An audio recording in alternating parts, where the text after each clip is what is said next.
right, welcome back, YouTubers. We are talking about the do's and don'ts of being a full-time freelance photo and videographer. And in this episode, we're going to talk about some of the differences between DSLR and a mirrorless camera. So each of them are fine cameras. They've both produced amazing images from a lot of different manufacturers all over the world, and either one you can really get a lot of really good results from. And I think a lot of it has to do with the type of things that you're going to be shooting.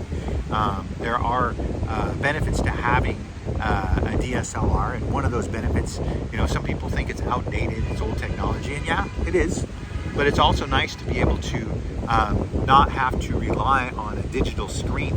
A mirrorless camera has a little tiny digital screen inside the camera that you look through, and if something goes wrong with that, if the color is off, if it stops working, you can go to the screen on the back of the camera, but you're limited to that. And vice versa. Maybe that touch screen on the back of the camera stops working. The nice thing about a DSLR is if you have it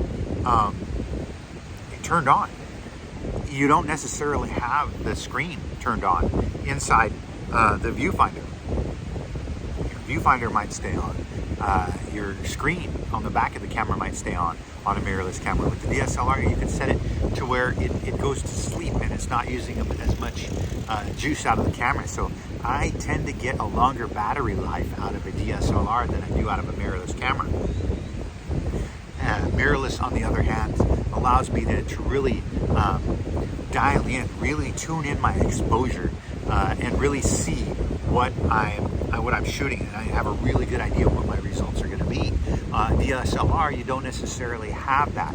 You can use your screen on the back of your DSLR to get it as close as you can. You can turn that screen on too and go that route, but you still have the mechanical mirror that flaps up and down. And those mirrors, a mirror camera and a mirrorless camera. With a mirrorless camera, you don't have a thing, what we call a mirror slap. And that's when the mirror in a DSLR comes up, it flaps up, and then the shutter opens. And then the shutter closes and the mirror goes back down. And if you're doing a long exposure, the vibration of that mirror slap will blur your image. And if you are having, it's something it's a real problem. If you're doing a long exposure and you don't have the timer set and you haven't set your mirror up, because you can pull the mirror up in advance, and then when the shutter goes, it just opens and closes like that, to where you don't have that mirror slap. It gets the mirror slap out of the way to begin with. The shutter opens and closes, and then the mirror comes back down. A mirrorless camera only has that shutter, and you don't have to worry about getting that vibration from the mirror slap. So there's that.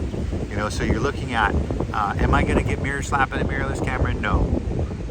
Is the mirror slap worth it if I can get a longer battery life and more shots out of a battery on a DSLR? Maybe, depending on what you're shooting.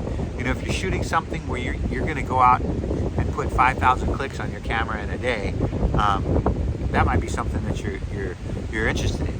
To whereas, if you want to carry around a whole bag full of batteries for your DSLR, or you want to get an extension, a battery pack to put several batteries in, it makes the camera heavier.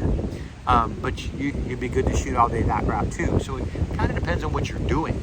I think mirrorless at this point are really great cameras. And for most of what I do a lot of portraits now. I still do a lot of nature and landscape as far as still imagery goes. And for that stuff, mirrorless is fantastic. If I'm out doing long exposures at night, maybe you're doing star trails, maybe you're doing some of the long exposure night shots of, traffic in an urban setting or something, and you don't want to have to deal with the mirror slap, then yeah, the mirrorless camera is a great way to go.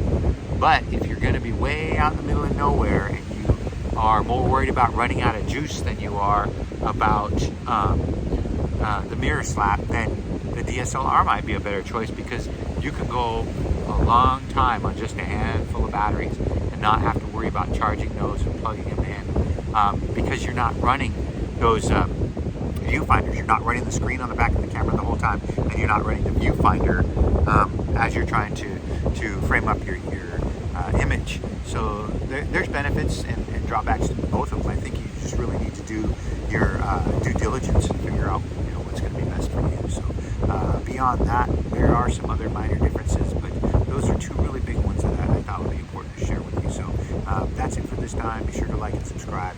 We have about 95 more videos that we're going to be doing about what it means to be a full-time freelance photo and videographer in your local, regional, national, and even global markets. And so we'll be getting into that more and more as we go. So thanks again for joining us.